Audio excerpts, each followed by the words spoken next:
이명박 대통령은 자기를 지지해준 사람들에게 너무나 충실하게 하고 있지 않습니까?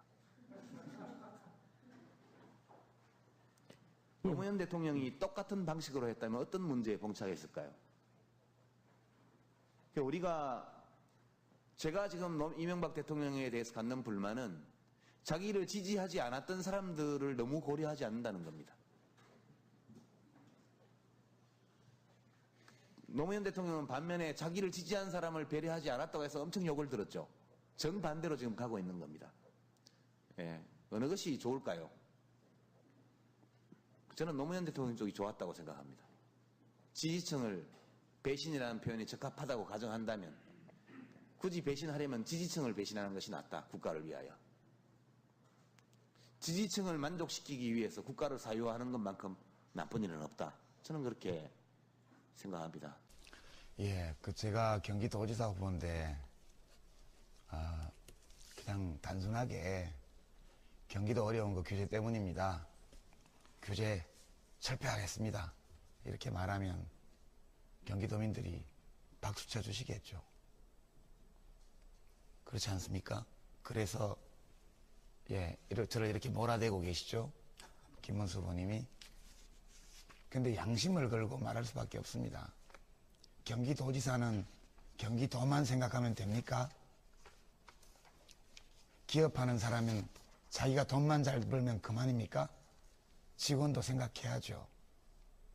세금 많이 내서 국민들 함께 사는 것도 생각해야 되고요. 경기도지사, 서울시장도 대한민국을 생각해야 됩니다. 우리가 사회가 그렇습니다만 모두가 내 이익만 따지기 시작하면 우리 공동체라는 것이 있을 수 없습니다. 우리는 모두가 경기도민이면서 대한민국 국민입니다. 경기도지사도 경기도의 일꾼이지만 또한 대한민국의 공직자거든요.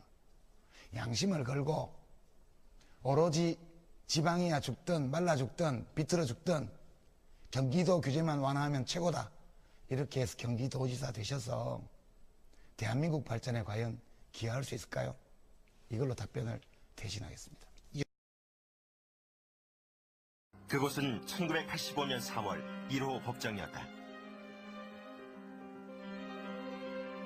서울대 운동권 학생들에 의해 벌어진 외부인 집단 구타 사건.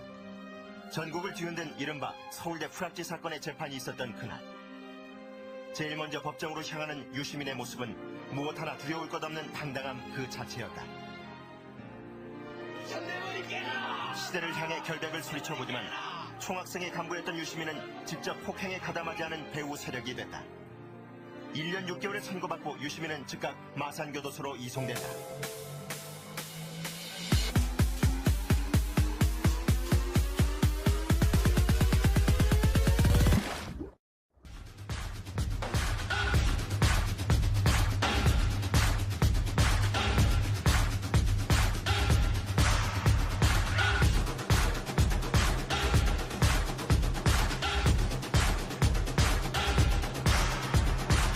FTA 협상 보건 분야 책임자였습니다. 그리고 그 당시에 한미 FTA를 찬성했습니다.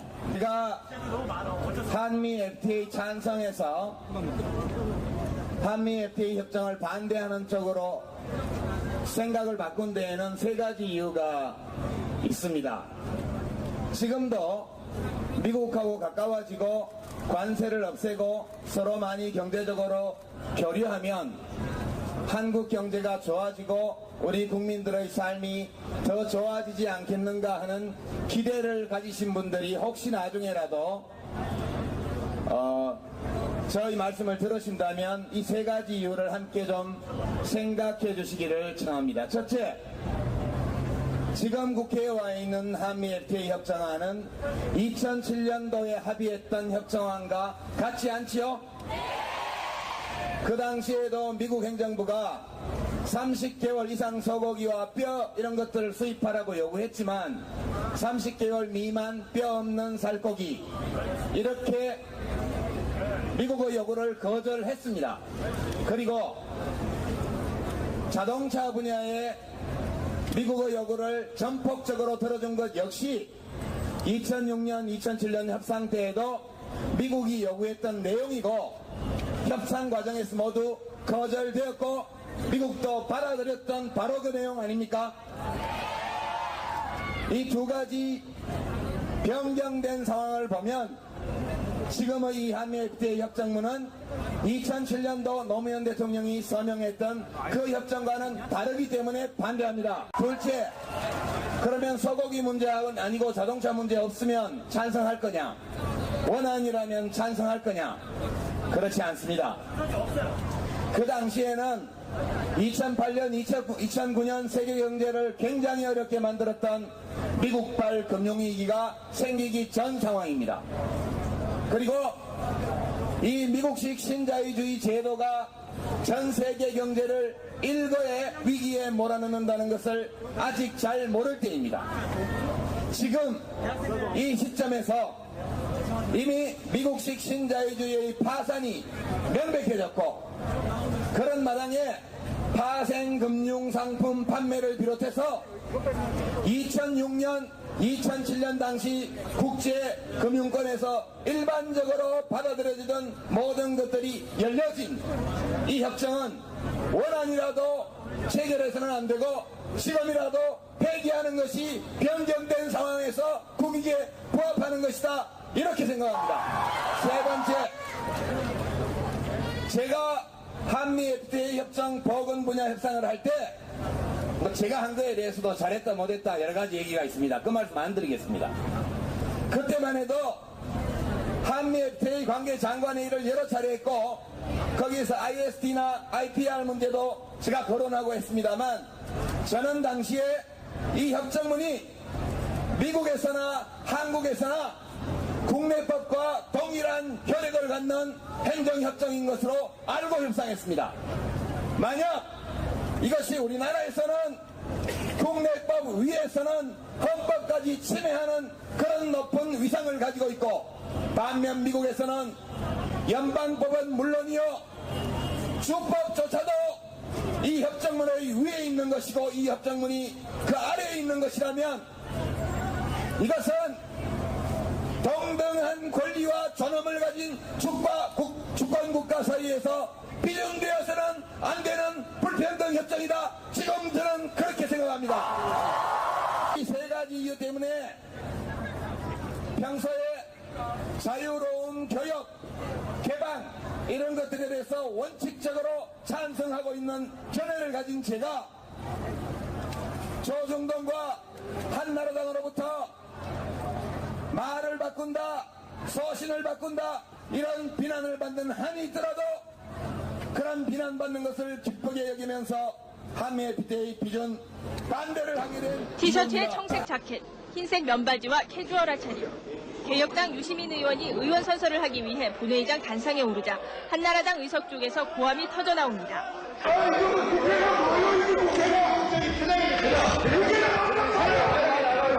복장 문제에 관한 국회의 관례를 설명을 했고 본인도 알겠다는 확답이 계셨습니다. 유 의원은 남의 견해와 문화 양식도 존중하는 풍토가 아쉽다고 말했습니다. 국회는 일하는 곳이니까요. 일하기 좋은 복장으로 입고 왔고 그럼 모두가 똑같은 옷을 단색으로 입고 있는 것보다는 좀 다채로운 것이 역시 민주주의하고 더 걸맞지 않느냐는 뜻에서 그렇게 입고 왔습니다. 죽음은 심판이 아니었습니다. 그것은 정치 보복이었습니다. 노무현 대통령의 죽음은 오늘 우리가 이명박 정권 아래에서 날마다 목격하고 있는 거짓과 위선과 몰상식과 억압의 압축이요 상징이었습니다.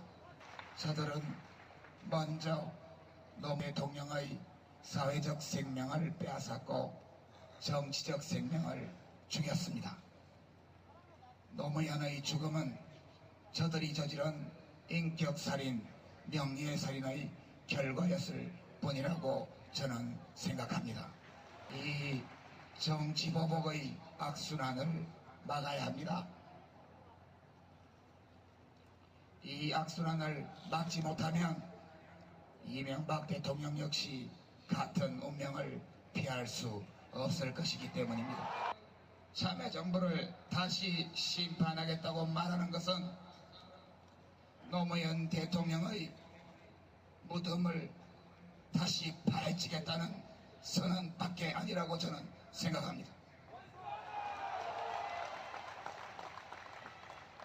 국민 여러분이 막아주셔야 합니다. 노 후보는 제가 지금까지 재야 활동하면서 수많은 선배들을 겪어봤고 내로라는 사람들 전부 다 아는데 그 어떤 사람들보다 학습 능력이 뛰어나요. 그리고 지난번에 이영작 씨가 여기 오마이뉴스 인터뷰하면서 82학번이라고 386이라고 얘기를 했는데 그 말 맞아요. 부정적인 의미의 386이 아니라 이 사람이 1982년부터 비로소 학습을 시작한 사람이에요. 사회에 대해서. 그러니까 지금 20년이에요. 그러니까 20살에 대학 들어갔으면 지금 40밖에 안 되는 사람이라는 얘기라고. 그만큼 많은 열정이 있어, 이 안에. 근데 그런 것들이 좋은 점으로 비춰주는 게 아니라 무슨 문제점처럼 비춰주는 현실이 저는 참 안타깝고, 그리고 뭐 재야 출신 선배들이 노무현을 우습게 하는 것도 저는 좀 우스워요.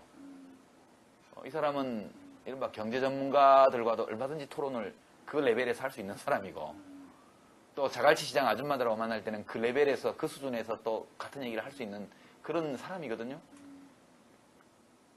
근데 왜 노무현을 사람들이 평가해 주지 않는가? 저는 굉장히 서운해요. 특히 학생운동 출신 선배들이 그렇게 하지 않는 것, 또는 386 의원들조차도 그런 기색을 보이는 것, 이런 것은 솔직히 말하면 노무현이 대학 안 나왔다고 차별하는 거예요. 만일 노무현 씨가 일정 정도 수준의 대학을 다녔고 거기서 민주화운동, 학생운동과 일정 정도의 연관을 맺은 상태에서 오늘까지 왔다면 절대 이런 일이 벌어지지 않아요. 사람들이 너무나 노무현을 가볍게 생각한다. 그 점이 저는 개인적으로 굉장히 서운하고, 이것 역시 운동권 출신들의 오만이다, 이거는. 그렇게 보고, 제가 이렇게 노무현 지지를 공개적으로 선언하는 중요한 정서적인 이유 중에 하나는 이른바 서울대 출신 중에서 나도 좀 잘났다는 얘기 들은 사람인데 내가 노무현 밑에서 확실히 기고 들어가서 그 사람을 위해서 일할 의사가 있다. 이걸 난 보여주고 싶어요. 노무현은 그럴 만한 자격이 있는 사람이고, 그럴 만한 자질이 있는 사람이고, 그럴 만한 능력이 있는 사람이에요. 또 그런 대접을 받을 만한 기여를 한 사람이고, 왜 이것을 인정해주지 않는가? 그 점에 대해서 저는 운동권도 주류다, 그런 점에서 보면. 운동권도 주류다. 오만이다. 그렇게 보는 거고. 그리고 오늘은 이 사태에 노무현이 가는 데마다 왕따당하고 모욕당하고 냉대받고, 그렇게 해서 하이에나들이 어슬렁거리는 들판 위에, 나무 위에 혼자 매달려가지고 지금 있는 이런 상황에서 그 모든 것들을 등가적으로 정치인들 사이의 정쟁 혹은 세력 다툼으로 보면서 옳고 그름의 잣대로 이것을 보려 하지 않는 이 지식인들, 한번 좀 다시 좀 생각해보자. 과연 이게 그렇게 우리가 그렇게 치부하고 넘어갈 수 있는 문제인가? 그 점이 진짜 안타까워요. 노무현 대통령은 국정원장의 독대 보고를 안 받으셨죠? 안 받으셨습니다. 한 번도 안 받으셨습니다. 보고를 안 받은 것은 아닙니다. 보고는 받았죠. 필요한 보고는 다 받으셨지만 누군가 있는 자리에서 받았다는 뜻입니다. 최소한 일정이 같이 있던가, 아니면 수석이나 보좌관 중에 관련 업무를 하고 있는 안보보좌관이나 외교안보 수석이나 이런 사람이 같이 보고를 받던, 왜 노무현 대통령은 국정원장의 독대 보고를 받지 않았을까? 그 점이 매우 중요합니다. 이를 그냥 권력기관을 민주화하기 위해서, 또는 권력기관을 제대로 제자리에 돌려놓기 위해서, 정치 사찰을 안 하기 위해서 그랬을 것이다, 그렇게 알고 계시죠? 근데 실제 국정원장의 독대 보고를 받지 않는 데는 그거보다 훨씬 심각한 이유가 있습니다. 각 부처가 다 무력화되고 자율성을 상실하게 됩니다. 그리고 장관들이 위로 대통령만 쳐다보게 됩니다. 그리고 대통령이 만사를 다 아는 사람이 아닌데 회의하다 무심코 한 말이 대통령의 지침이 돼서 내려갑니다. 국정이 망가지게 돼요. 이 위험성이 너무너무 크기 때문에 단순히 국정원을 정치 사찰을 못하게 하고 제자리로 돌려놓기 위해서 독대 보고를 안 받으신 게 아니고,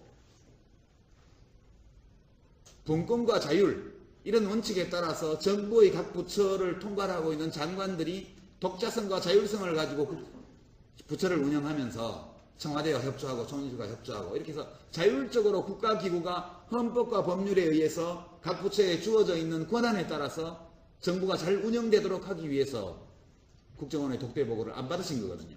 나쁜 조직이라서 그런 게 아니에요. 국정원은 필요한 조직이고 정보기관은 꼭 필요합니다. 그러나 이 정보기관은 합법적인 수단을 통해서 활동을 해야 되고 간혹 불법을 하는 경우에도 절대 들키면 안 돼요. 아니 안 들키면 뭐 권력기관, 정보기관 이 막강한 기관의 독대 보고를 수시로 받는 이상은 정부 부처들이 자율성을 가지고 사업의 타당성, 효율성, 합리성 여부를 따져서 판단할 수가 없습니다. 삶에 많은 허물이 있었음을 알게 되었습니다. 지금까지의 정치인 유시민을 버리고 보건복지부 장관으로서 오로지 국민만을 위해 구조 제2항을 명백히 위반한 것입니다. 그 이유가 무엇입니까? 그 말씀이 옳습니다.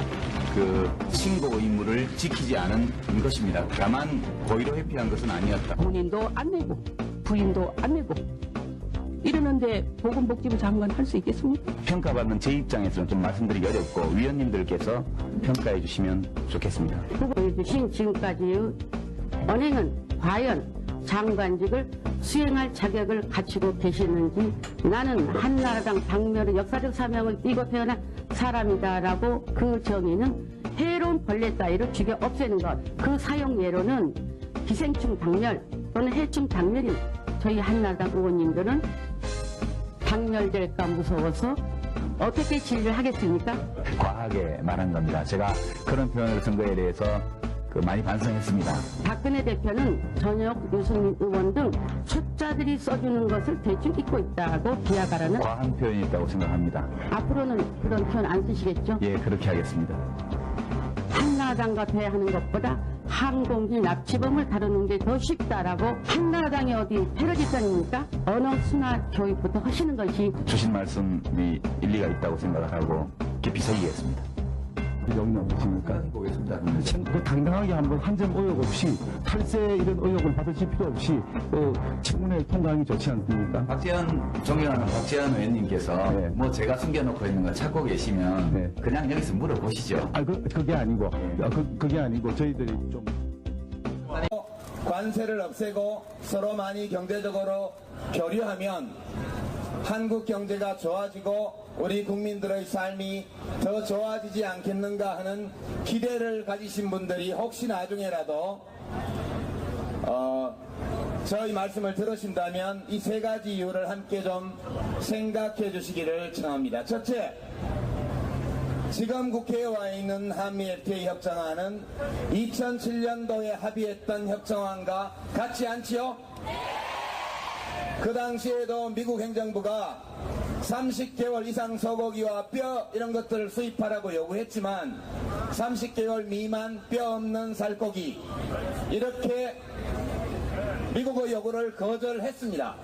그리고 자동차 분야에 미국의 요구를 전폭적으로 들어준 것 역시 2006년, 2007년 협상 때에도 미국이 요구했던 내용이고 협상 과정에서 모두 거절되었고 미국도 받아들였던 바로 그 내용 아닙니까?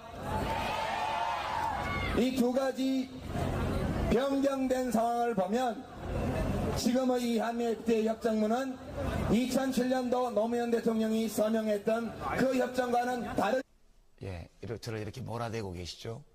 김문수 후보님이. 근데 양심을 걸고 말할 수밖에 없습니다. 경기도지사는 경기도만 생각하면 됩니까? 기업하는 사람은 자기가 돈만 잘 벌면 그만입니까? 직원도 생각해야죠. 세금 많이 내서 국민들 함께 사는 것도 생각해야 되고요. 경기도지사, 서울시장도 대한민국을 생각해야 됩니다. 우리가 사회가 그렇습니다만 모두가 내 이익만 따지기 시작하면 우리 공동체라는 것이 있을 수 없습니다. 우리는 모두가 경기도민이면서 대한민국 국민입니다. 경기도지사도 경기도의 일꾼이지만 또한 대한민국의 공직자거든요. 양심을 걸고 오로지 지방이야 죽든 말라 죽든 비틀어 죽든 경기도 규제만 완화하면 최고다. 이렇게 해서 경기도지사 되셔서 대한민국 발전에 과연 기여할 수 있을까요? 이걸로 답변을 대신하겠습니다. 그곳은 1985년 4월 1호 법정이었다. 서울대 운동권 학생들에 의해 벌어진 외부인 집단 구타 사건. 전국을 뒤흔든 이른바 서울대 프락지 사건의 재판이 있었던 그날. 제일 먼저 법정으로 향하는 유시민의 모습은 무엇 하나 두려울 것 없는 당당함 그 자체였다. 시대를 향해 결백을 소리쳐보지만 총학생의 간부였던 유시민은 직접 폭행에 가담하지 않은 배우 세력이 됐다. 1년 6개월의 선고받고 유시민은 즉각 마산교도소로 이송된다.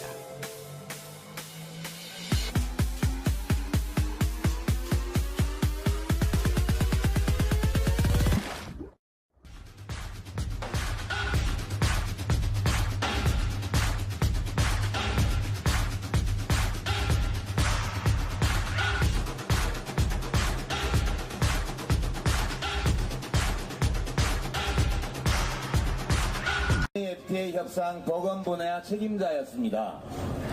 그리고 그 당시에 한미 FTA를 찬성했습니다. 제가 한미 FTA 찬성해서 한미 FTA 협정을 반대하는 쪽으로 생각을 바꾼 데에는 세 가지 이유가 있습니다. 지금도 미국하고 가까워지고 있기 때문에 반대합니다. 둘째, 그러면 소고기 문제하고는 아니고 자동차 문제 없으면 찬성할 거냐? 원안이라면 찬성할 거냐? 그렇지 않습니다. 그 당시에는 2008년, 2009년 세계 경제를 굉장히 어렵게 만들었던 미국발 금융위기가 생기기 전 상황입니다. 그리고 이 미국식 신자유주의 제도가 전 세계 경제를 일거에 위기에 몰아넣는다는 것을 아직 잘 모를 때입니다. 지금 이 시점에서 이미 미국식 신자유주의의 파산이 명백해졌고 그런 마당에 파생금융상품 판매를 비롯해서 2006년 2007년 당시 국제금융권에서 일반적으로 받아들여지던 모든 것들이 열려진 이 협정은 원안이라도 체결해서는 안 되고 지금이라도 폐기하는 것이 변경된 상황에서 국익에 부합하는 것이다 이렇게 생각합니다. 세 번째, 제가 한미 FTA 협정 보건 분야 협상을 할 때 제가 한 거에 대해서도 잘했다 못했다 여러 가지 얘기가 있습니다. 그 말씀 안 드리겠습니다. 그때 대통령은 자기를 지지해준 사람들에게 너무나 충실하게 하고 있지 않습니까? 노무현 대통령이 똑같은 방식으로 했다면 어떤 문제에 봉착했을까요? 제가 지금 이명박 대통령에 대해서 갖는 불만은 자기를 지지하지 않았던 사람들을 너무 고려하지 않는다는 겁니다. 노무현 대통령은 반면에 자기를 지지한 사람을 배려하지 않았다고 해서 엄청 욕을 들었죠. 정반대로 지금 가고 있는 겁니다. 예, 어느 것이 좋을까요? 저는 노무현 대통령 쪽이 좋았다고 생각합니다. 지지층을 배신이라는 표현이 적합하다고 가정한다면 굳이 배신하려면 지지층을 배신하는 것이 낫다. 국가를 위하여. 지지층을 만족시키기 위해서 국가를 사유화하는 것만큼 나쁜 일은 없다. 저는 그렇게 생각합니다. 예, 제가 경기도지사 후보인데 그냥 단순하게 경기도 어려운 거 규제 때문입니다. 규제 철폐하겠습니다. 이렇게 말하면 경기도민들이 박수 쳐주시겠죠. 그렇지 않습니까? 그래서